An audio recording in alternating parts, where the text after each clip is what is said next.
Kilalanin niyo na lang ako bilang Tanyo. Ibabahagi ko lamang po ang aking karanasan nung ako ay nasa Mindanao pa. Hindi ko makakalimutan ang araw kung kailan nagsimula ang lahat. Magkasama lang kami ng amo kong si Doc Reyes habang nakikwentuhan sa kanyang bakuran. Tumunog ang telepono sa loob at sandali kaming natigil. Mga 5 minuto ang lumipas ay bumalik na rin si Doc Reyes. Nakangiti siya pero napansin ko na parang may pag-aalangan sa mukha niya. Matagal na kami magkakilala ni Doc Reyes. Sa katunayan, siya ang nagpapaaral sa akin. Best friend siya ng tatay ko na namatay. Wala na akong nanay kaya nang mawala ang tatay ko, kinupkop ako ni Doc Reyes. Mag-isa lang din kasi siya sa buhay. Kahit nasa edad 45 na, wala pa rin siyang napapangasawa. May mga naging nobya pero hindi rin nagtatagal. Nakakaapekto kasi talaga ang pagiging busy ni Doc Reyes. Volunteer doctor kasi siya. Nagpupunta siya sa iba't ibang barangay para check upin ang mga residente. Madalas nga na mag-isa lang ako sa bahay. Lagi siyang wala dahil na rin sa sunod-sunod na tawag sa kanya. Parang tatay ko na rin ang turing ko kay Doc Reyes. Pero ang sabi niya, ituring ko na lang siyang kuya. Mukha po yatang hindi maganda yung sinabi ng nakausap niyo sa telepono ha. Inabutan niya ako ng pinapapak niyang chicharon at saka tinabihan ako sa hagdanan. May tawag na naman sa akin eh. Ayos lang naman sana kaso ang layo. Malayo ho? Saan po ba yan? Sa Mindanao. Naku po, ang layo nga. Hindi ako sanay nung ganong kalayo. Tsaka hindi ko alam kung anong klase ng pamumuhay meron dun. Bawal po bang tumanggi? Yun nga ang problema eh. Naka-oo ako. Naawa kasi ako dun sa mga bata at matanda dun sa lugar na yon. Di tutuloy po kayo? Well, walang choice. Tutuloy talaga. Ang problema ko pa, wala akong kasama. Alam mo namang mga nakwento ko sa'yo, di ba? Hindi ko kasundo yung mga kasamahan ko. Pwede po bang hindi nurse o doktor yung isama? Bakit? Gusto mo ba? Kung pwede lang ho. Ako na lang po yung sasama sa inyo. Oo nga no. Bakasyon nyo naman sa school, di ba? Mabuti pa nga ikaw na lang. Sasabihin ko na lang na lalakad ako mag-isa pero isasama kita. Ayos! Kinabukasan ng umaga ay naghanda na rin kami ni Doc Reyes. Malalaking bag ang dala namin.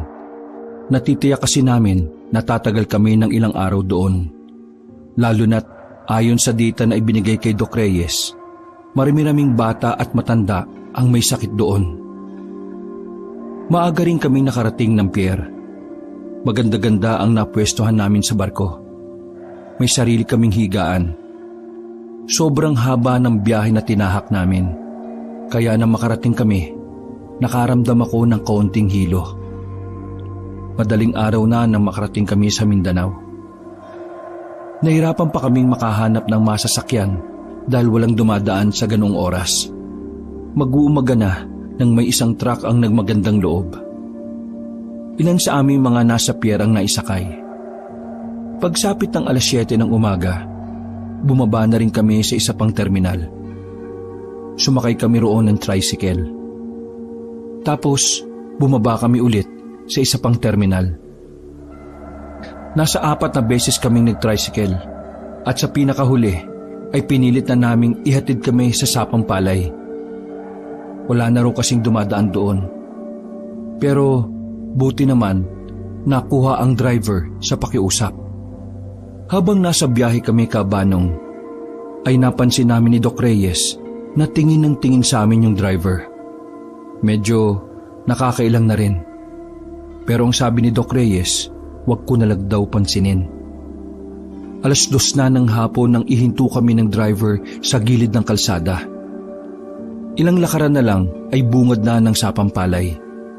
Kaya hindi namin maintindihan kung bakit hindi pa kami doon hininto. Oh, anong problema? Pasensya na ho pero bawal kasi akong pumasok dyan eh. O bakit naman bawal? Parang may bahid ng takot ang mukha ng driver. Hindi siya mapakali. Galaw ng galaw yung daliri niya at kung saan-saan tumitingin. Basta, pasensya na Ayaw ko lang magsalita, baka mapahamak pa ako. Bakit ba? Ano bang meron sa baryo na yan? Hindi na nagsalita ang driver. Tinulungan niya na lang kaming ibaba ang mga gamit namin. Nung mga oras na yon, nawiwirduhan na talaga kami sa lalaki. Nagsimula na siyang mamutla na hindi naman namin alam kung bakit. Bago niya paandarin ang tricycle, may sinabi pa siya sa amin. Hindi ko alam kung ano ang gagawin niyo dyan sa sapang palay, pero sana makauwi pa kayo sa inyo ng ligtas. Napanganga na lang kami sa sinabi niya at sa kanya pinaharurot ang tricycle. Samantalang kami naman, pinagtulungan na lang namin bitbitin yung mga gamit namin. Baka po meron siyang kaaway dyan o baka lagi pong may nag-aaway sa baryo na yan.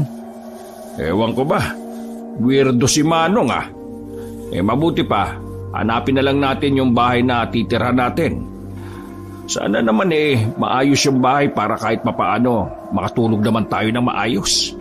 Grabe, ang haba ng biyahe. Nang makapasok na kami sa bungad ng sapang palay, hindi namin inaasahan na sasalubungin kami ng nagsisilbing kapitan doon, si Kapitan Jerry. Medyo puti na ang buhok niya. Sa pagkakasuri ko, parang nasa 50 anyos na rin.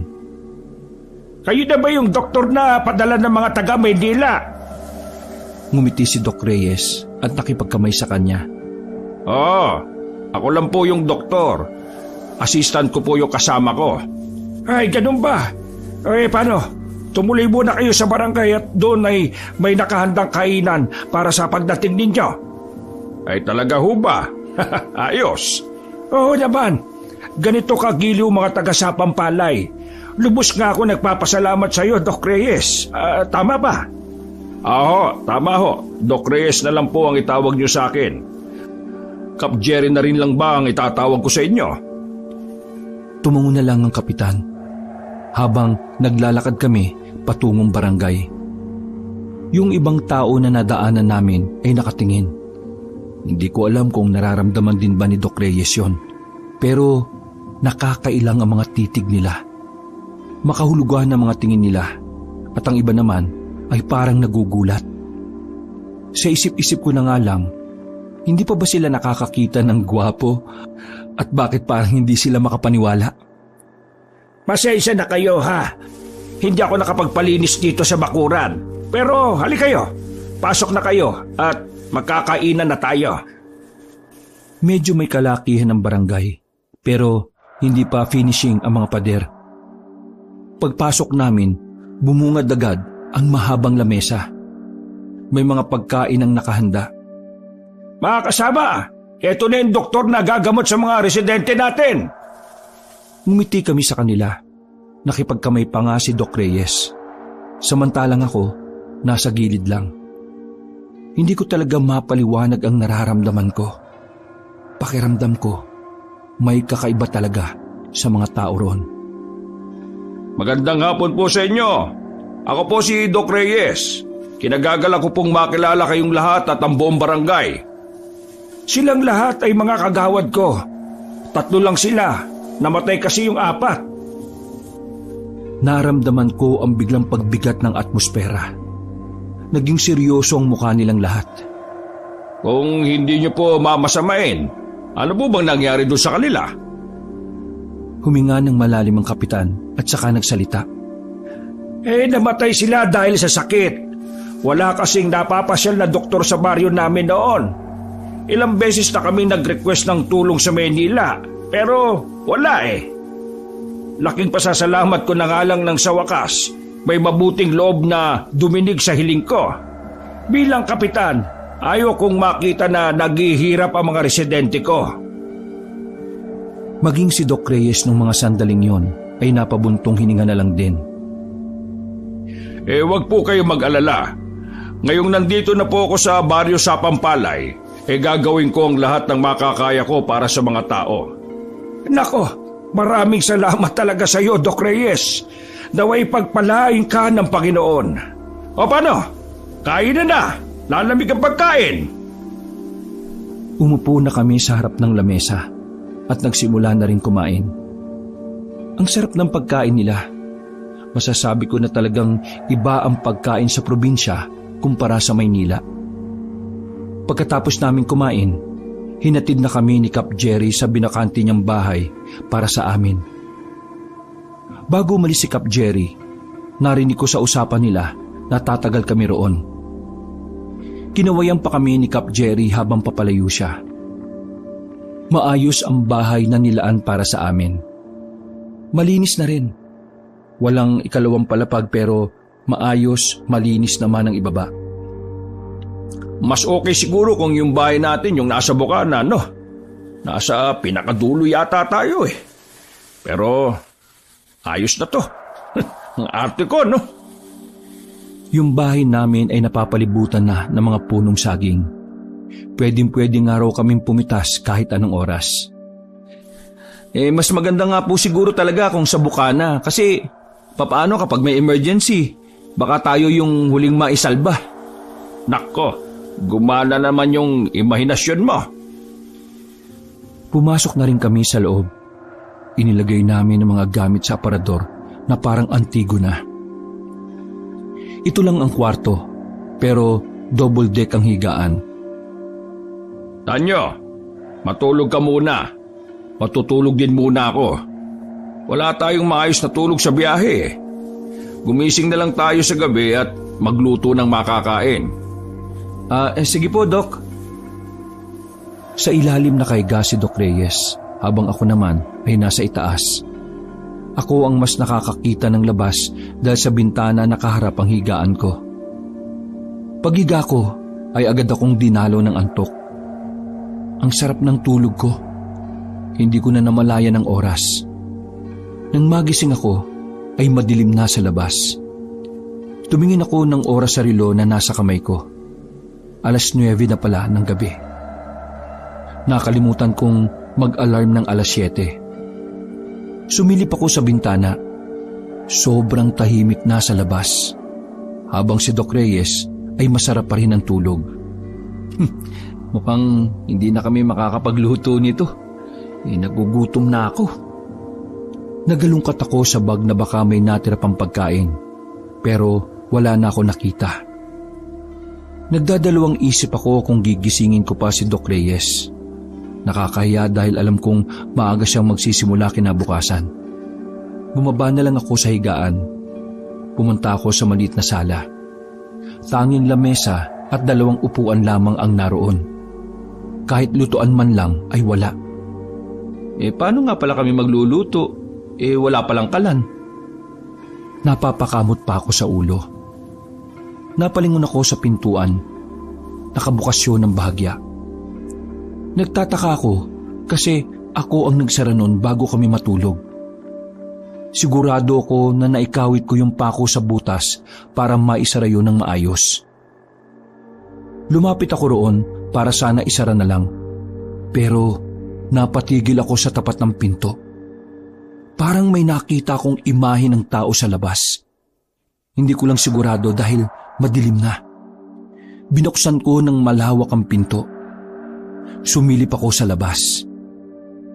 Pagtingin ko sa labas, kabanong, ay nagulat ako. May lalaking nakatayo roon at mukhang sa akin nakatingin. Sa takot ko ay agad kong isinara ang pinto. Dahan-dahan naman akong sumilip sa siwang sa bintana. Pagtingin ko sa labas, ay wala na roon yung lalaki. Ha? Sino kaya yun? Nakakatakot yun, ha? Nakahawak ako sa dibdib ko noon. Sobrang bilis ng tibok ng puso ko.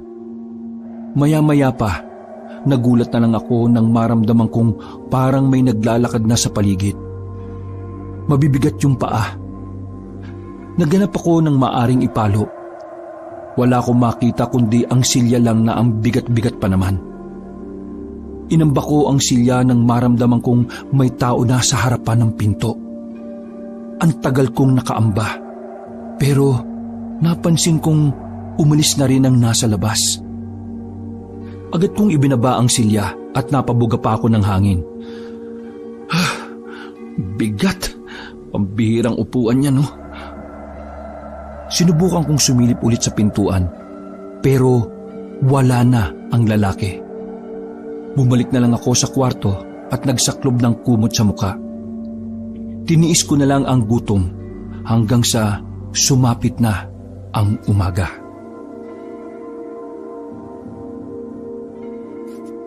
Hindi na ako nakabalik sa pagtulog, Kabanong. Inabutan na ako ng umaga noong mga sandaling yon. Naganda na lang kami ni Doc Reyes nung umaga. Nanghiram kami ng isa pang lamesa para sa gaganaping konsultasyon ng mga tao. Napagkasunduan kasi ni Cap Jerry at Doc Reyes na sa bahay na lang papuntahin ng mga tao para daw hindi na rin kami mahasel. Ang kaso nga lang, mag-aalas 9 na ng umaga pero wala pa rin tao sa bakuran namin. Nung una inakala namin na baka walang alam ang mga residente na sa bahay gaganapin ang konsultasyon. Kaya naman inutusan ako ni Doc Reyes na pumunta ng barangay para ipaalam sa kapitan ang lagay ng sitwasyon.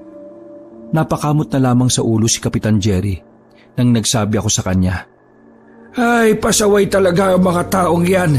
Sila na nga ang pagagalingin, ayaw pa nila. Kita ko sa mukha ni Kapitan ang pagkadismaya na may halong inis. Kagawad Bon! Itipon mo nga yung mga tanod at roronda tayo. Aabisuhan natin ang mga residente.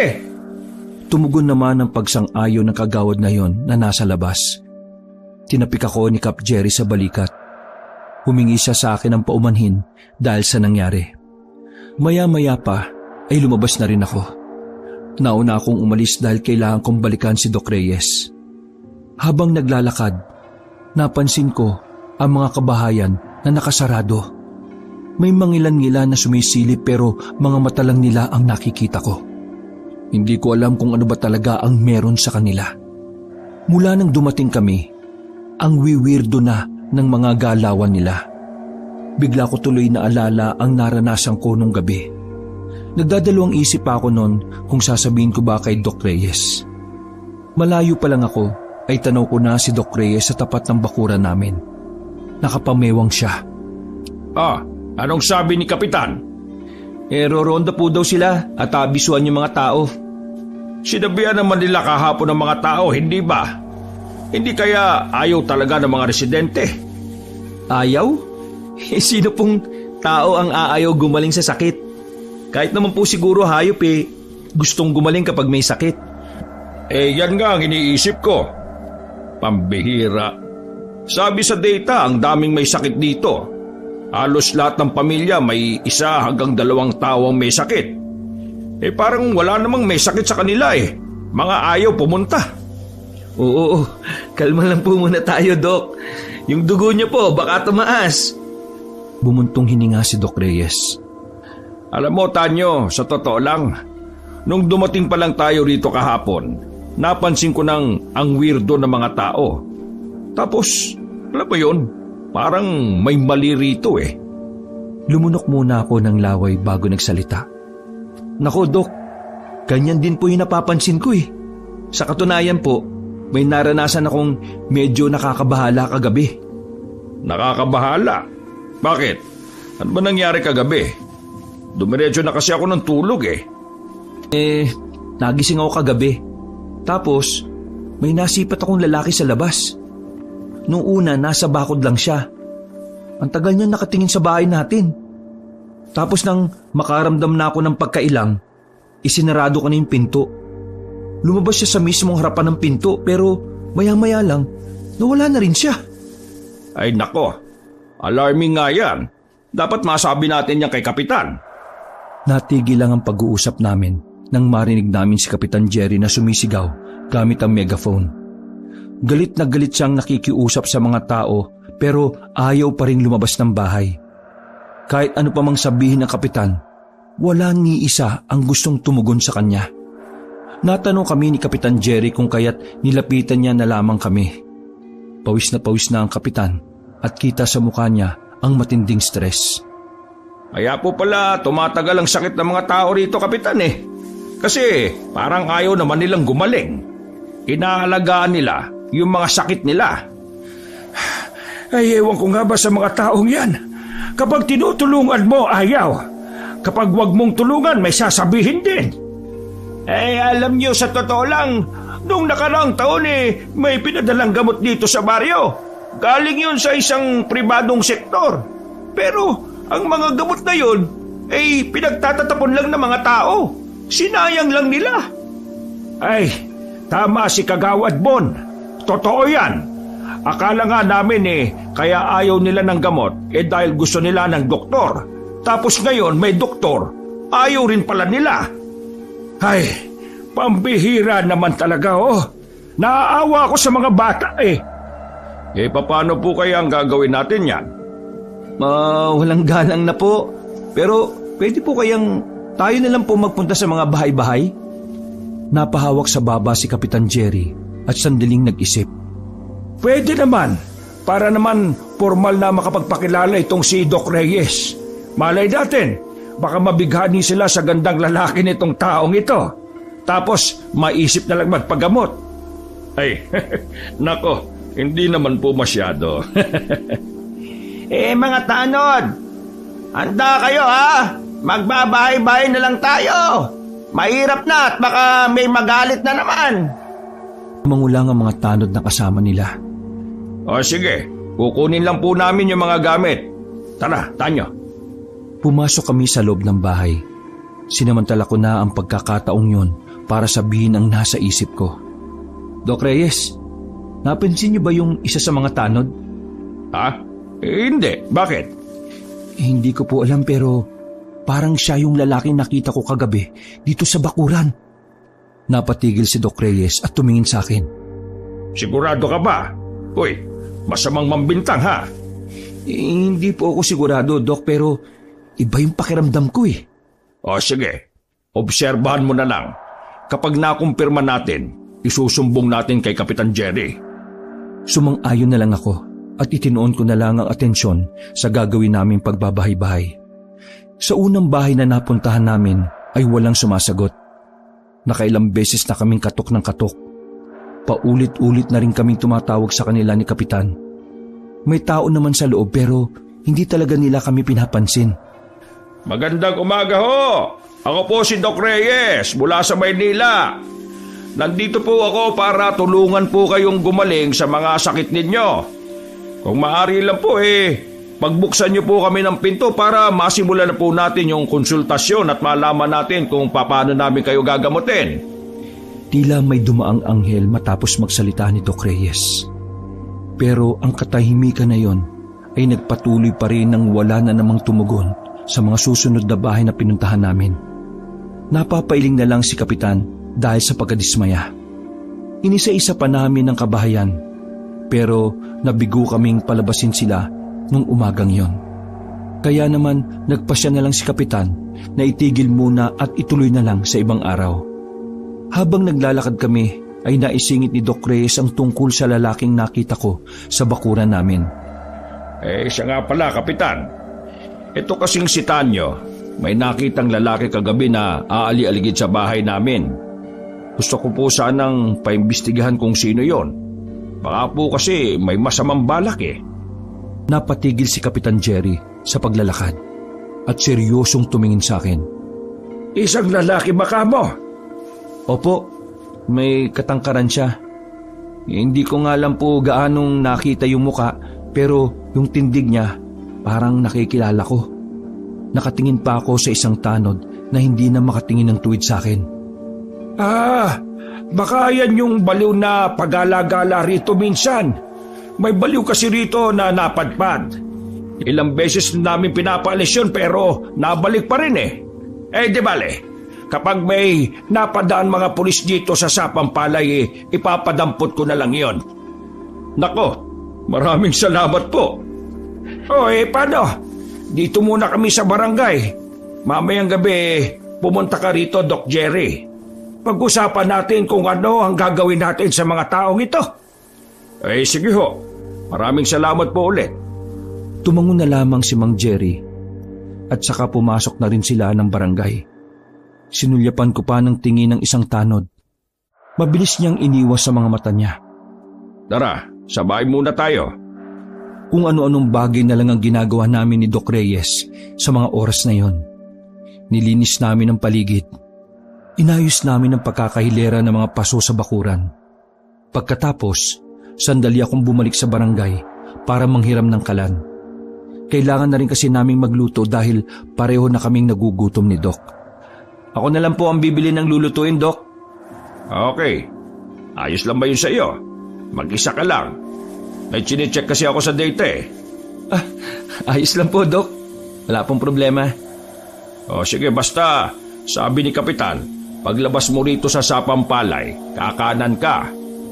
Yung pabalik na dinaanan natin, lakarin mo lang daw yon at may makikita ka ng palengke. Kaso, hindi ko lang alam kung malayo o malapit. Ayos lang, Doc. Maaga pa naman eh. Tsaka, safe naman yatang maglakad sa labas. Ay sige, mag-iingat ka. Dala-dala ang isang bayong ay lumabas na rin ako ng bahay.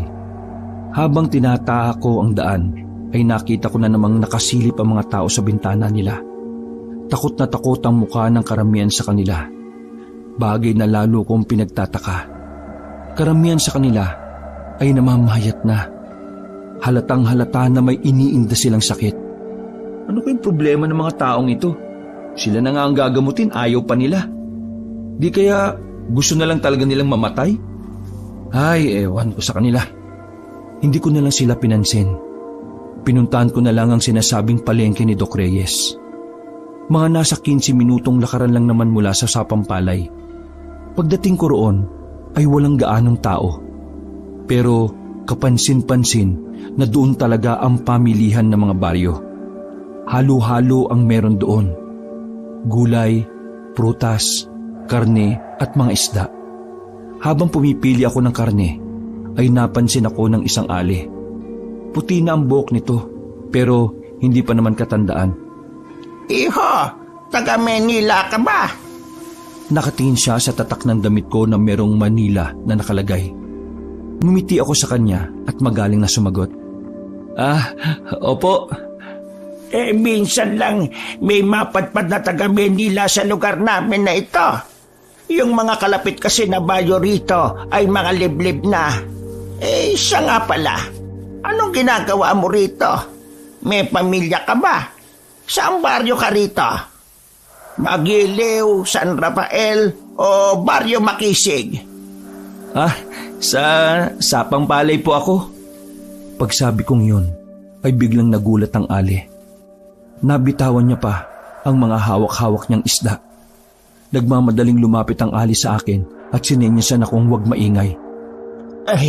Sapang Palay ba ka mo? Seryoso ka bang bata ka? Tumango ako. Opo, bakit po ba?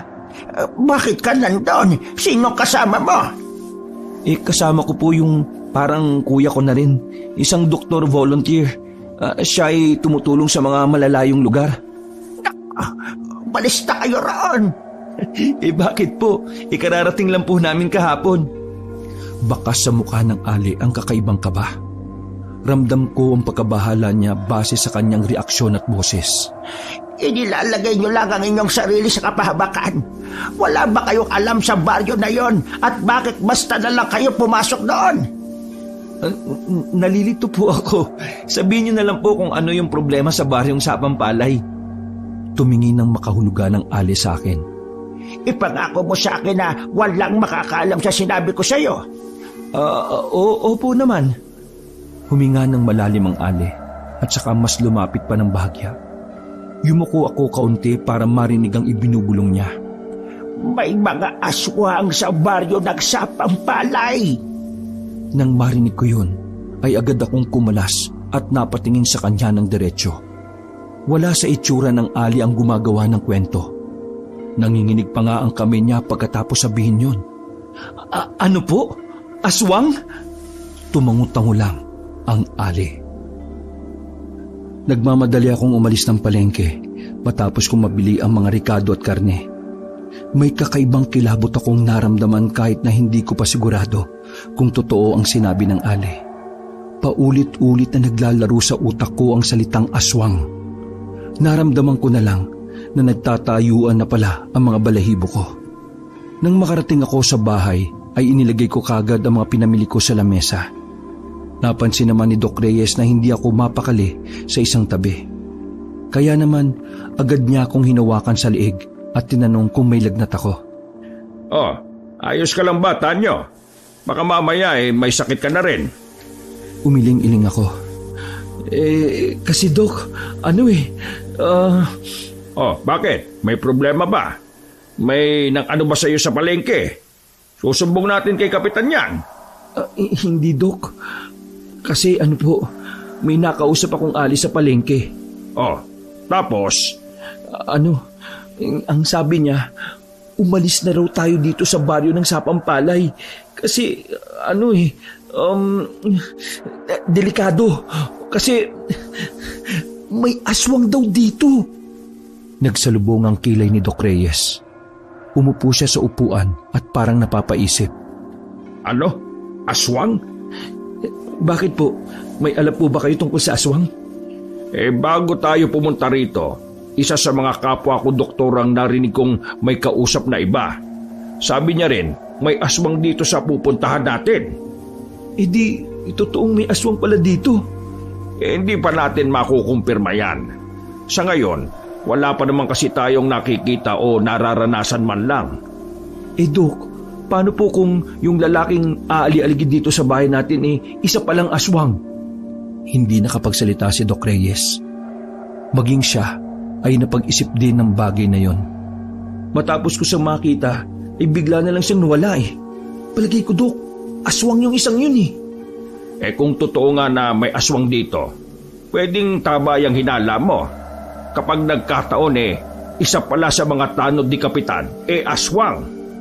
Parang gano'n na nga po. Kasi yung tanod doon, pakiramdam ko, siya talaga yung umaligid dito sa bahay natin . Nako, delikado yan. Dapat mag-ingat pala tayo sa mga kinakausap natin. Bakit po, Doc? Naniniwala po ba kayo sa aswang? Tumayo si Doc Reyes at saka sinimulan na ang paghihiwa ng mga rekado. Nung buhay pa ang tatay mo, may karanasan kami sa aswang noong nasa Kapis kami. Totoo yan sila, pero hindi ko lang alam sa ngayon kung meron pa. Sasabihin ba natin kay Kapitan? Wag na muna. Problemado pa yun sa mga residente rito. Mag-obserba na lang muna tayo sa paligid. Sinang-ayunan ko na lang din muna si Doc Reyes. Hininto na namin ang usapan na yon at nagsimula na lang kaming magluto. Nang sumapit ang tanghali, ay kumain na rin kami. Pagkatapos ay nagpatunaw lang kami sandali ng kinain. Dahil makulimlim naman noong mga sandaling yon, naisipan namin ni Doc Reyes na maglakad-lakad na lang muna sa labas. Baka sakali rin na meron kaming makausap kahit isa lang sa mga residente. Hindi pa kami gaanong nakakalayo. Meron na kaming nakitang lalaking nagwawali sa loob ng kanilang bakuran. Mapayat ang lalaki. Mukhang hindi na yung kumakain. Agad kaming lumapit doon. Sinubukan naming tawagin yung lalaki. Nung una ay tumingin lang siya sa amin. Pero kalaunan ay lumapit siya at tinanong kami. Sino ba kayo at bakit kayo nandito? Ako po yung doktor na mula sa Maynila. Nandito po ako kasi humingi ng tulong si Kapitan sa amin. Ang sabi niya, marami daw pong may sakit. Kaya naman, oo, maraming may sakit dito. Pero wala kaming balak na magpagaling. Mas gugustuhin pa naming mamatay sa sakit kaysa magpagamot sa'yo. Ramdam ko ang gigil sa tinig ng lalaki. Para siyang galit. Pero wala kaming ideya kung saan nanggagaling ang gigil niya. Grabe naman po yun. Lahat po tayo deserve na mabuhay. Hindi nyo dapat sinasayang ang buhay ninyo dahil kaloob sa atin yan ng Diyos. Diyos? Walang Diyos. Kung meron, hindi niya hahayaang magkandaletse-letse ang buhay ng mga tao rito. Nangyari lang naman ang lahat ng ito nang dumating ang gagong kapitan na yan. Tinapi ko na lang si Doc Reyes para senyasan siya. Nahayaan na lang ang lalaki. Mukha kasing mas lalo lang magagalit ang lalaki kapag pinahaba pa namin ang usapan. Pasensya na po kung ano man ang pinagdaraanan ninyo. Pero ano po bang pangalan ninyo? Sa tanong ko na yon ay napansin naming tila unti-unti siyang huminahon. Hindi ko sasabihin. Napalingon kami sa isang ginang mula sa loob ng bahay. May hawak pa itong sandok at sabog-sabog pa ang buhok ng lumabas. Pero, sino ba yung kausap mo na yan? Binanggit mo pa yung pangalan ko, siraulo ka talaga. Sabay na silang pumasok ng bahay pagkatapos nun. Pinagsasara nila ang mga bintana. Palagay mo, Tanyo, ano kayang nangyari dati at bakit mukhang ayaw ng mga tao kay Kapitan Jerry? Ewan ko nga, Dok. Nahihiwagaan nga rin ako eh. Naglakad na lang kami palayo. Gumala-gala na muna kami sa buong sapang palay. Malaki-laki rin kasi ang baryo. Sa katunayan, may iba pang mga bahay ang abandonado. Ang pagkakasabi sa amin ni Kapitan, bahay daw yun ng ibang pamilya na umalis. Naintriga kaming dalawa ni Doc Reyes, kaya sinuri namin ang bahay. Wala namang nakakakita sa amin, dahil sa parting yon ay hindi na yata inaabot ng tao. Sayang ang bahay na to, no? Simentado na, pero iniwan. Mga ganitong bahay sa Maynila mabibenta mo to ng $250,000 kahit walang second floor. Pero bakit kaya nila iniwan? Binuksan namin ang pintuan. Pagpasok namin sa loob, may sala rin yun na kasing laki lang din ng tinutuluyan namin. Baka naman hindi talaga sa kanila ito. Inupahan lang siguro. Pinagmamasdan namin ang buong bahay. Marami ng alikabok at sapot ng gagamba. Inupahan lang? Bakit po may mga gamit pa rin dito? Pinakita ko kay Doc Reyes ang cabinet na may mga laman pang kung ano-anong kagamitan sa loob. Aba, oo nga no. Tsaka may kama pa sa loob oh. Mukhang iniwan lang talaga itong bahay nang wala silang bit-bit na kung ano. Abay, meron na talagang kakaiba sa lugar na ito ha. Una, ayaw ng mga tao na magpagamot. Pangalawa, yung lalaki na nagmamasid sa bahay. Pangatlo, sabi ng ali, may aswang dito. Tapos ngayon, eto namang bahay na ito. Aba, palagay ko dapat na tayong umalis sa baryo na ito. Paano po yung mga residente? Baka magkandamahatay na lang sila dahil hindi nila alam kung ano yung sakit nila. Wala na tayong magagawa. Ayaw nila kesa naman tayo pa mapahamak. Mamayang gabi, pagpunta ko ng barangay, sasabihin ko na lang kay Kapitan. Tapos, tatawagan ko yung head namin sa Manila. Sige po, Doc. Tama naman po kayo. Kahit ako man din hindi na komportable rito. Partida niyan, Doc ha. Wala pa tayong 1 linggo. Oo, 1 araw pa nga lang halos Palabas na kami ng bahay na yon nang pareho naming naramdaman na tila may tumakbo sa labas. Agad kaming lumabas ni Doc at hinanap kung sino yon, Kabanong. Pero wala na kaming nakita. Napansin na lang namin na natumba ang kawayan na nakasandal lang sa gilid ng bahay. Nako, umalis na tayo dito, dali! Natataranta kaming umalis. Tumakbo kami ng mabilis at makalipas lang ng ilang sandali ay nakabalik na kami sa bahay. Tanyo, iligpit mo na yung mga gamit natin. Tatawagan ko muna yung head namin. Sige po, Doc. Dali-dali akong pumasok sa kwarto namin. Isa-isa kong dinampot ang mga gamit. Nang maipasok ko na lahat sa kanya-kanya naming maleta, isang tanod ang humahangos at lumapit kay Doc Reyes. Doc! Si Kapitan po, hinimatay! Natigilan si Doc sa paghahanap ng signal nang marinig yon. Napailing na lang siya dahil mukhang maantala ang pag-alis namin. Tanyo, paabot ka ng kit ko! Inilabas ko ulit ang kagamitan ni Doc Reyes. Pagkatapos nun, ay dali-dali na silang tumakbo patungo ng barangay. Nung mga sandaling yon, hindi ko rin alam kung bakit hindi ako sumama. Siguro dahil ayaw kong makita ang isang tanod doon na pinaghihinalaan kong aswang. Hindi ako mapakali sa loob ng bahay. Palakad-lakad lang ako. Maya-maya ay umupo ako sa tapat ng pinto.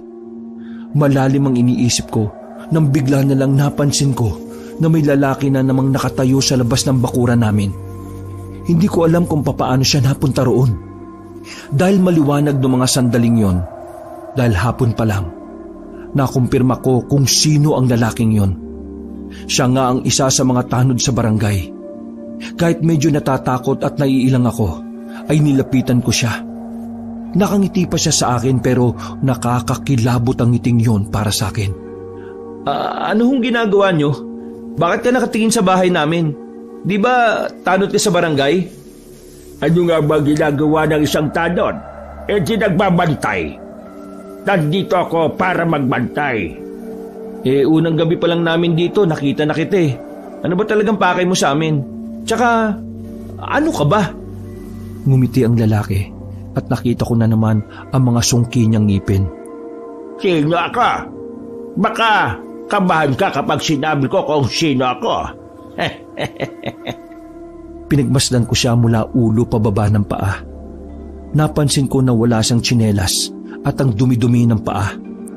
Doon na ako nagduda kung talaga bang tanod siya o may iba pa siyang papel sa baryo na yon. Masaya ako na may 2 taong bago rito sa baryo. Pero mas masaya ako kapag napagaling ni Doc lahat ng mga may sakit. Bago umalis ang lalaking yon, ay nag-iwan pa siya ng kataga. Mag-iingat kayo ha. Sana makauwi kayo ng ligtas. Ang tanging nagawa ko lang ay pagmasdan siyang papalayo. Saka lamang umandar ang matinding kaba sa sistema ko nang wala na siya sa paningin ko. Sa takot ko ay nagmukmuk ako sa loob ng kwarto namin. Sinarado ko ang pinto at mga bintana. Hinintay ko na lang na makabalik ulit si Doc Reyes. Pero sumapit na ang kinagabihan ay wala pa rin si Doc. Nag-aalala na ako kung ano ba talaga ang nangyari. Sa isip-isip ko kaabanong baka malala ang lagay ni Kapitan Jerry. Kaya naman napilitan na akong lumabas ng bahay. May dala-dala akong kutsilyo. Mabuti na lang ay wala sa paligid ang weirdong tanod. Nagmamadali akong maglakad patungong barangay. Napatigil lang ako nang maramdaman kong tila may sumusunod sa akin. Palingon-lingon ako sa likuran at nakahawak na ako sa tagiliran ko para mas mabilis kong mahugot ang kutsilyo. Lord, gabayan niyo naman ako. Walang katao-tao sa labas. Isa yon sa kinakabahala ko. Dahil kapag may nangyaring masama sa akin, siguradong walang makakakita. Nang muli akong lumingon, kinabahan ako sa nakita ko. Sinusundan ako ng weirdong tanod. Wala na ako nagawa kundi ang pumasok sa isang bakuran. Napansin ko na huminto ang lalaking yon. Hindi ko alam kung bakit, pero ipinagpasalamat ko na lang yan. Habol ko ang hininga ko habang nakatago ako sa likuran ng punong bayabas. Para na rin akong naligo dahil sa pagtagaktak ng pawis ko. Hindi pa ako nagtatagal sa kinalalagyan ko nang biglang may humila sa akin. Hindi ako makasigaw dahil tinakpan ng kung sino ang bibig ko. Huwag kang maingay! Wala ang takot ko nang makita ko kung sinong humila sa akin. Siya yung lalaking nakausap namin ni Doc Reyes. Naalala ko noon na Nandro ang pangalan niya nung tinawag siya ng kanyang asawa. Ipinasok nila ako sa bahay nila. Sinarado nila ang pinto at sumilip sa labas.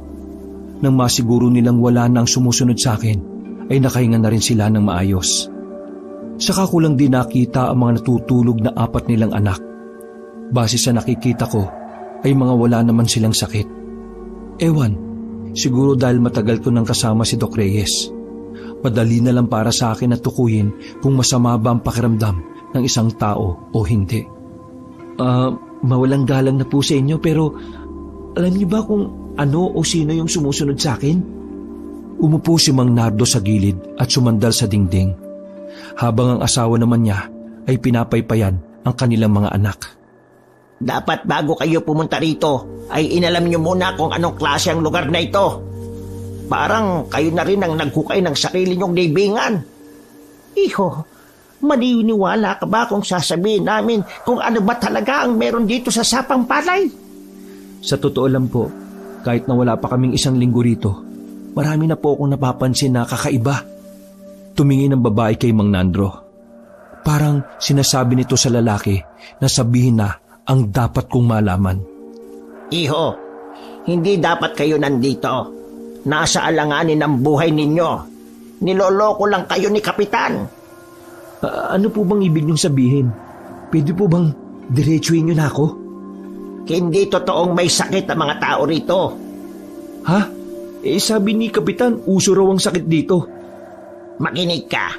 Lahat ng tao rito ay nagpapanggap lang na may sakit.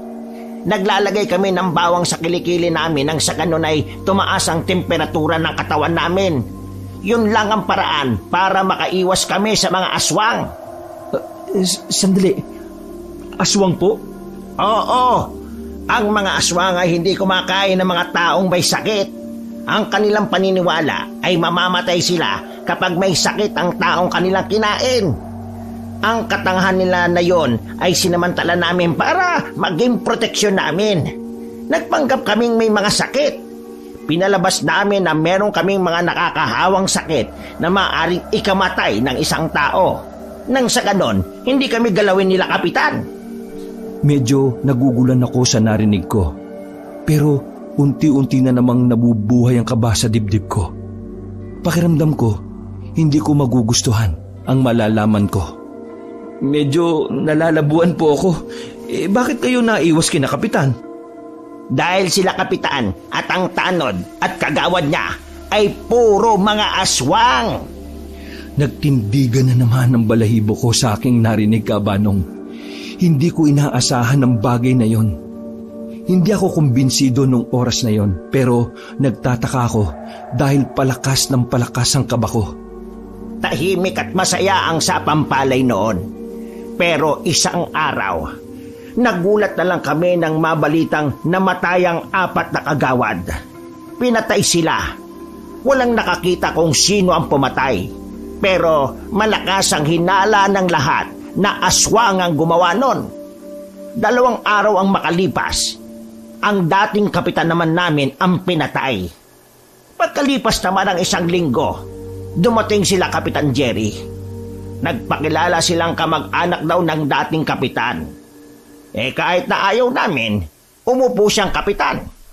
Wala kaming nagawa, lalo na nang malaman namin na mga aswang pala sila.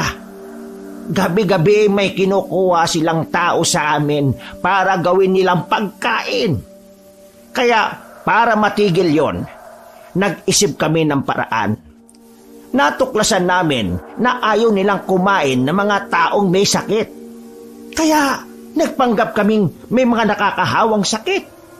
At dahil doon, nag-isip sila ng paraan. Naghanap sila ng doktor. Dahil sa oras na mapagaling kami, malaya na nila kaming makakain. Lahat ng nasa barangay ay aswang. Natatakot kami sa kanila. Kaya ito lang ang nagawa namin. Gustuhin man naming magsumbong sa mga pulis, pero alam naming tatawanan lang kami. Isa pa, mas lalo lang malalagay sa alanganin ng mga buhay namin. Kita mo naman, di ba? May mga anak kami. Kung kami lang mag-asawa, abay, matagal na sana kaming nagsumbong sa iba. Hindi ako makapagsalita sa sinabi ni Mang Nandro. Naramdaman ko na lang na parabang naglalak na ang pangako ng dahil sa takot at pangamba. Aswang sila, Kapitan. Naloko nila kayo at nais nila kayong gamitin para makain na nila kami. Pero dahil alam na naming isang araw may darating na doktor dito, kailangan naming magmukmok sa bahay. Iho, dahil sa ginagawa naming pag-iwas sa panggagamot, kayo ang malalagay sa alanganin. Dahil kayong 2 lang naman ng kasama mong doktor ang malusog ang pangangatawan dito. Kaya kung gusto niyong makaligtas, abay, umalis na kayo ngayong gabi. Kung aswang pala sila, Kapitan, ibig sabihin, nasa panganib si Doc Reyes ngayon. Bakit? Nasaan ba yung doktor na yon? Pinuntahan niya kanina si Kapitan Jerry. Kasi sabi ng isang tanod, hinimatay daw si Kapitan. Ay, Diyos ko, Mariosep, naloko na ang kasama mo. Anong gagawin ko? Hindi ko alam kung paano ako pumunta doon. Baka ako naman ang mamatay. Malapit na akong maiyak ng mga sandaling yon. Inabutan na lang ako ni Mang Nandro ng isang itak na kinakalawang na ang katawan. Hindi ko maaaring iwan ang pamilya ko rito. Kaya yan lang ang may tutulong ko sa iyo. Puntahan mo na ang kasama mo. Dalhin mo yung itak. Tapos itong bawang, isuot mo sa leeg mo. Niligay ni Mang Nandro ang kwintas na bawang sa leeg ko. Taga Maynila ka, hindi ba? Sabi nila, matatapang mga taga Maynila. Kaya, kaya mo na yan. Sapilitan pa akong itinulak ni Mang Nandro palabas ng kanilang bahay. Sa ayaw ko man o sa gusto, kailangan ko ng maglakas ng loob. Buhay ni Doc Reyes ang nakataya roon. Nanginginig pa ang tuhod ko kabanong habang naglalakad sa daan. Kapag nakakita ko ng madilim na parte, ay nagiging tamang hinala ko. Pakiramdam ko, anumang oras ay may tatalon palapit sa akin. Pero dahil daladala ko ang itak at ang kwintas na bawang, kahit na papaano ay nagkakaroon ako ng tapang. Makalipas ang ilang minuto, natanaw ko na rin ang barangay. Gumilid na muna ako dahil nakita ko ang mga tanod sa harapan. Wala akong ibang madaraanan kundi sa likuran lang. Kaya nababahala pa ako kasi hindi ko sigurado kung ano ang daratnan ko roon. Kahit maraming halamanan na may tinik, ay sumuta ko roon, makalapit lang sa barangay. Nang kakaunting metro na lang ang distansya ko sa likuran ng barangay, narinig kong may nag-uusap doon. 2 tanod na nakabantay rin sa parting yon. Kaunti na lang bilog na ang buwan. Hindi na ako makapaghintay. Gusto ko nang kumain. Nako, asa ka pang maahati ang kanila. Kay Kapitan at Kagawad Bon lang kulang na yung doktor na yun Eddie, hanapin na lang natin yung isa kasama ng doktor. Yun na lang yung sa atin. Di ba? Ganon din naman yung ginawa ni Molek. Siya yung punta ng punta ron sa bahay ng dalawa Ang galing mo! Magandang ideya yan! Tara! Pag alis nila, ay saka na ako lumabas sa pinagtataguan ko. Mga tanga, nandito ako no? Dahan-dahan akong naglakad palapit sa pintuan. Pagsilip ko sa siwang, nakita ko sa loob na masayang nakikipag-usap si Doc Reyes kay Kapitan. Nakahinga ako ng maluwag dahil mukhang ayos lang siya. Mas binuksan ko pa ng kaunti ang pinto. Nilusot ko ang ulo ko. Habang nakatalikod si Kapitan Jerry, sinadya kong magpakita kay Doc Reyes. Sinenyasan ko lang siya na lumapit sa akin. Nakuha naman niya kaagad ang ibig kong sabihin. Kap, saan ba yung banyo? Iihi lang sana ako. Diyan sa likuran. Kita mo yung pintong yan. Diyan, may banyo diyan sa likuran. Ay, salamat po. Sige, babalik din kagad ako. Ay, sige lang. Take your time. Nagmamadaling pumunta sa kinaroroonan ko si Doc Jerry. Hinila ko siya papunta sa maliit na banyo na naroon. Oh, bakit? May problema ba? Hindi na ako nagpaligoy-ligoy pa. Wala na akong panahon kaya diniretso ko na siya. Dok, si Kapitan at ang mga kasama niya, aswang silang lahat. Sandaling natameme si Doc Reyes. Sinabi sa akin ni Mang Nandro ang dahilan kung bakit ayaw nila magpagamot. Kapag nalaman kasi ni Kapitan na magaling na sila, saka lang sila kakainin.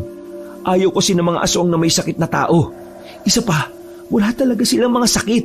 Naglalagay lang sila ng bawang sa kilikili para tumaas yung init ng katawan nila. Para magmukha silang may sakit. Para hindi sila kainin ni Kapitan. Sandali. Sila Kapitan? Aswang? Sa sobrang kaba, ay nakalimutan ko ng magpo at opo sa kanya. Masyado na akong nilalamon ng kaba sa mga oras na yon. Oo, aswang sila. Sa katunayan, kanina lang narinig ko yung 2 nagbabantay dito. Hinihintay lang nila na magkabilugan na ng buwan bago kanila tuluyang kainin, Dok. Aswang sila. Aswang sila, Kapitan. Niloko nila tayo. Mga aswang sila na pumatay din sa mga dating opisyal ng barangay na ito. Bumakas na rin ang kaba sa mukha ni Doc Reyes. Pusang gala. Dapat pala umalis na tayo rito. Umuwi tayo sa bahay. Tara, dali na natin yung mga gamit natin. Umalis na tayo. Bahala na. Sige, pero may dadaanan lang ako saglit.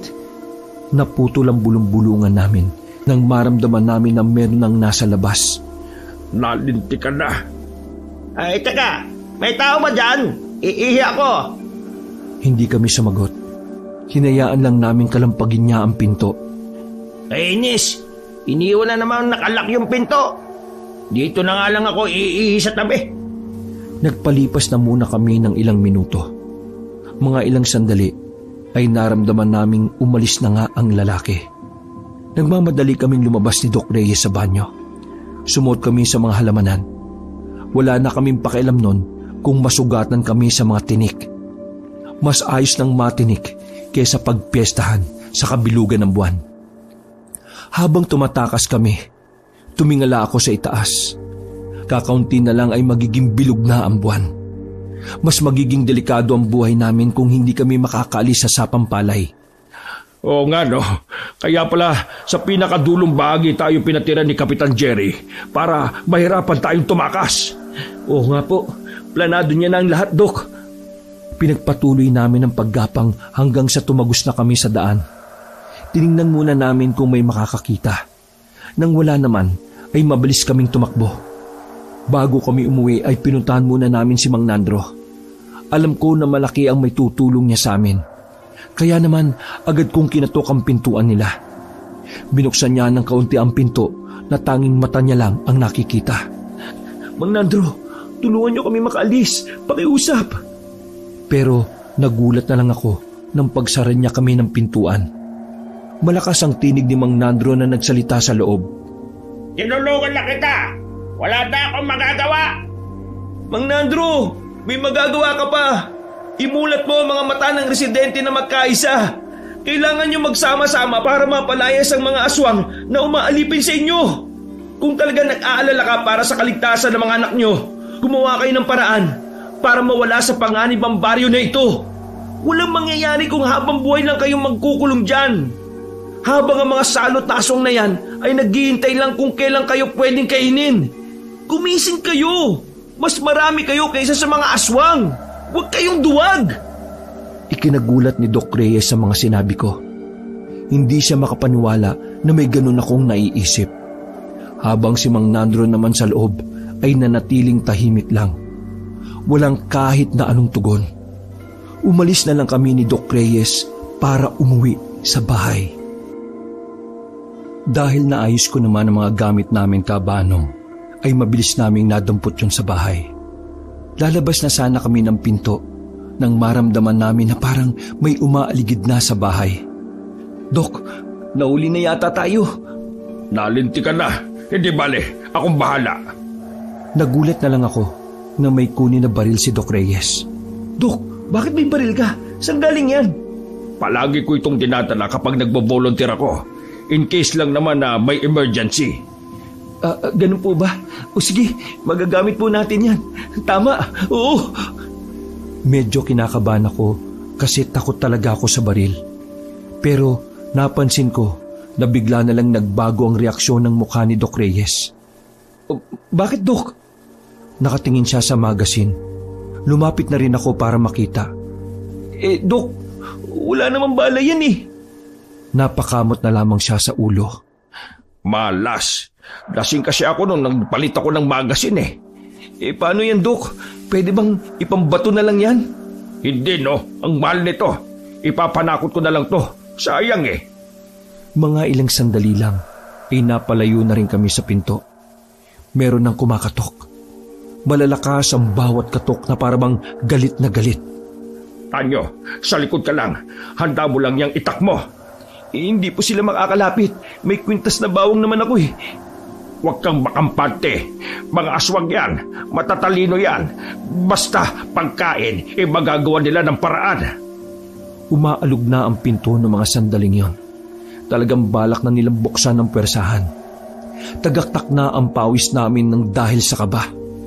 Doc Reyes! Buksan nyo naman ang pinto! Gusto lang naman namin makipag-usap. May mga bagay lang naman tayong pag-uusapan. Yun ay kung bubuksan nyo ang pinto. Kung hindi naman... Bigla na lang tumumba ang pinto dahil sa malakas na tadyak ni Kapitan Jerry. Kami na lang ang papasok! Tumawa siya ng malakas habang tila nanlilisik ang mga mata. Malayong-malayo na siya sa unang kapitan na nakilala namin. Kinikilabutan na ako ng sobra noon, Kabanong. Gustuhin man naming tumakbo, pero wala kaming ibang madaraanan. Nakaharang sila sa pintuan. Pumasok sila, Kapitan Jerry, kasama mga kagawad at tanod. Hindi pa man sila nagpapalit ng anyo, pero naglalaway na sila na parabang mga asong hindi napakain ng ilang araw. Doc Reyes, akala ko ba gagamutin mo ang mga residente? Bakit yata iiwan mo na lang ang baryo sa Pampalay? Ayaw naman lang magpagamot kaya alis na lang po kami. Pero nangako ka sa akin, ang sabi mo, hindi ka alis hanggat hindi mo ako natutulungan. Hindi na ako nakatis noon, kaya nakisabat na rin ako. Bakit nyo ba gustong-gustong gumaling yung mga tao? Nagtawanan ng mga kasama ni na Kapitan Jerry. Talsik-talsikan pa ang mga laway nito. Ano ka ba namang bata ka? Malamang kaya ko gustong gumaling sila ay dahil mahal ko ang nasasakupan ko. Maiintindihan mo lang ako kapag naging kapitan ka. Mahal mo o gusto mo lang silang makain? Kasi di ba, hindi kayo kumakain ng mga taong may sakit? Unti-unting nawala ang ngiti sa mukha ni Kapitan Jerry. Napalitan niyo ng masamang tingin. Mas nakakatakot siya kapag seryoso. O di ba, mga aswang kayo? Matagal nyo nang gustong gumaling sila, pero dahil akala nyo may sakit sila, wala kayong magawa kundi humanap ng doktor. Ano naman kung aswang kami? May magagawa ba yung kadaldalan mo? Patakasin nyo na kami. Wala na kami magagawa sa kanila kung ayaw nila magpagamot. Wala na kaming pakialam sa kanila. Sa inyo, meron. Dahil kayo ang walang sakit, kayo na lang ang gagawin naming sisig. Nagiyawan at tawanan ang grupo ni Kapitan. Kami naman ay napapadikit na lang sa dingding. Hindi na rin kami makapasok sa kwarto dahil naroon na ang isang tanod. Binasag ang salamin para makapasok sa loob. Pasensya na, Kapitan, pero mapipilitan akong gawin ito sa inyo. Kapag kumilos kayo na masama, basag yung bungo ninyo. Halatang nababahala si Kapitan Jerry nang ilabas na ni Doc Reyes ang baril niya na wala namang bala. Nanginginig pa ang kamay ni Doc Reyes. Ako yung kinakabahan para sa kanya. Kitang-kita kasi sa mukha niya na hindi siya kampante. Hindi mo yan kayang iputok, Doc Reyes. Mabait kang tao Hindi mo kayang pumatay, kahit pa aswang. Paano kung kaya ko? Handa ka na bang mabutas yung bungo mo? Pinipilit ni Doc Reyes na magtapang-tapangan. Nang sa ganon ay hindi makahalata ang mga nasa harapan namin. Tumabi kayo at dadaan kami. Kung hindi patay tong kapitan ninyo. Tabi! Dahan-dahang gumilid ang mga yon. Mukhang nagiging epektibo ang pakulo ni Doc. Pero kinakabahan talaga ako dahil baka makahalata sila na wala namang bala yung baril ni Doc Reyes. Naglakad kami palabas ng pinto. Nakatutok lang ang baril na hawak ni Doc sa kanila, kaya hindi sila makalabas. Doc Reyes, alam kong nagpapanggap ka lang na matapang. Kung talagang matapang ka, sige, iputok mo yan sa akin. Dali! Walang salitang lumabas sa bibig ni Doc Reyes. Baka naman kasi wala naman talagang bala ang baril na yan. Muling umarko ang nakakatakot na ngiti ni Kapitan Jerry. Sa pagkakataon na yon, ang tanging magagawa na lang namin ay tumakbo. Takbo, Tanyo, takbo! Wala kaming sinayang na pagkakataon. Tumakbo kagad kami. Pero dahil bit-bit namin ang mga maleta, hindi naging madali para sa amin na makalayo. Sila Kapitan Jerry naman ay nagbago na rin ng mga anyo. Ang iba sa kanila ay gumapang na. Ang iba naman ay naglulundag sa mga puno at kabahayan. Talagang wala na kaming ligtas noong mga sandaling yon, Kabanong. Napalibutan na kasi nila kami. Itak na lang na hawak ko ang armas namin. Alam kong hindi pa rin sapat ang itak na yon, kaya naman mas lalo na akong kinabahan. Napadasal na nga lang ako na sana kung mamamatay man kami, hindi na sana namin maramdaman ang sakit. Hindi ka matching, Doc Reyes, kaya hindi ka magiging matalino kahit kailan. Sino ba naman kasing doktor na tanga na magbabao ng baril na wala namang bala? Anong gagawin mo dyan? Pambato o pamalo? Humalakak na naman sila. Pero mga ilang sandali lang, unti-unti na nila kaming nilapitan. Lumiit na ang espasyo na meron kami. Walang-wala kaming pag-asa nun. Pero mga ilang sandali lang, nakarinig kami ng malalakas na sigaw. Sa kabilang kanto, nakita naming paparating ang mga tao. May dala-dala silang sulo at kung ano-ano pang pamalo. Kapitan, nagkaisa ang mga tao! Nagulat ang kapitan nang makitang mas marami pa kaysa sa kanila ang paparating. Atras! Atras muna tayo! Kanya-kanyang gapang paalis sa mga aswang habang si Kapitan Jerry ay mabilis ding umalis. Nang makalapit ang mga tao ay si Mang Nandro kaagad ang nakita ko. Siya ang nauna sa paglusob. Mang Nandro! Pasensya ka na kanina, pero napagtanto ko na tama nga ang sinabi mo. Walang mangyayari kung magkukulong lang kami sa takot.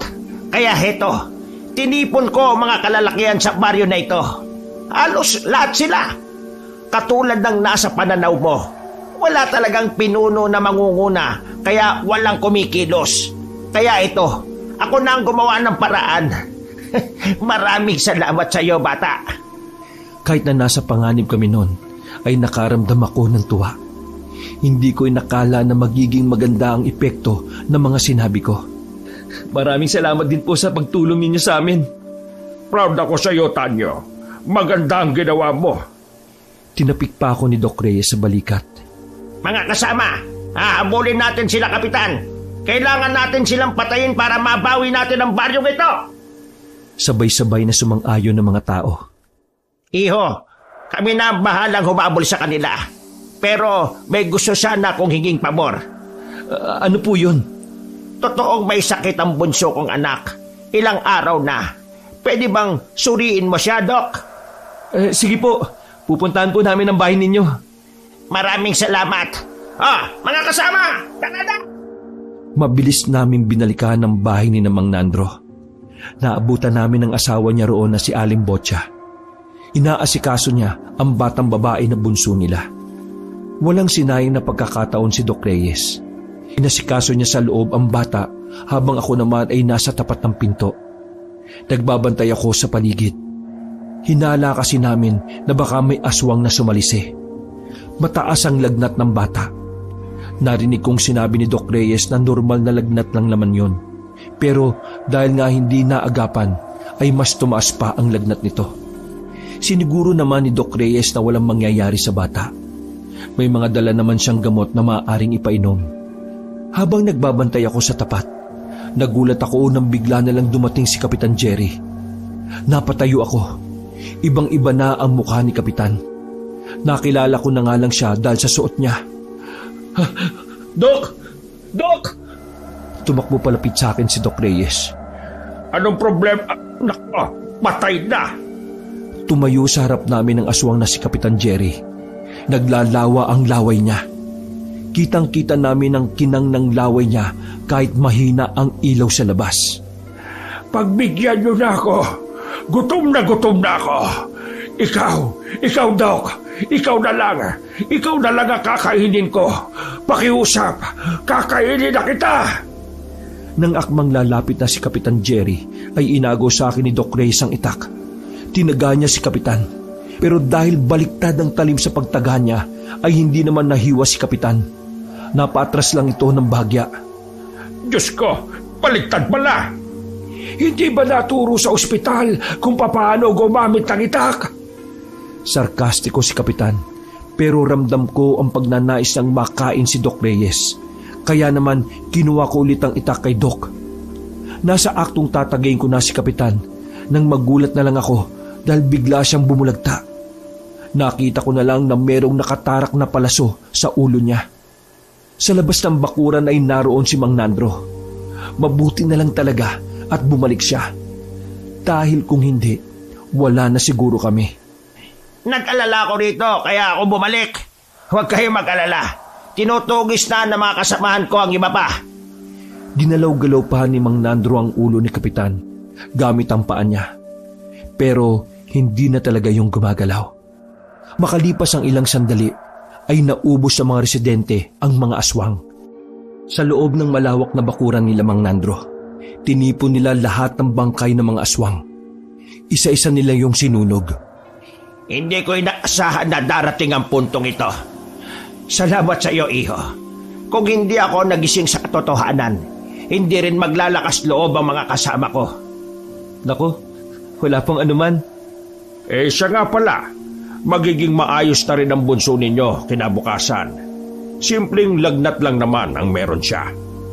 Ngumiti si Mang Nandro at kinamayan si Doc Reyes. Kakapalan ko na ang mukha ko, Doc. Ayos lang ba na bago kayo umuwi pakikonsulta yung mga bata at matatanda sa baryo? Dahil kasi sa pagpapanggap naming may sakit, hindi na kami makalabas ng bahay. Ang iba totoong nagkasakit na ng dahil sa gutom. Nagkatinginan kami ni Doc Reyes sabay ngumiti. Makakaasa po kayo. Pinagpatuloy na lang namin ang panonood sa nasusunog na bangkay ng mga aswang. Kinabukasan ay sinimulan na namin ang totoong konsultasyon. Nakauwi kami ng Maynila Kabanong nang may mga binaon na aral. Dala-dala namin ang nakakakilabot na karanasan. Pero ang mahalaga roon, napalaya namin ang baryo sa Pampalay sa kamay ng mga aswang. Wakas.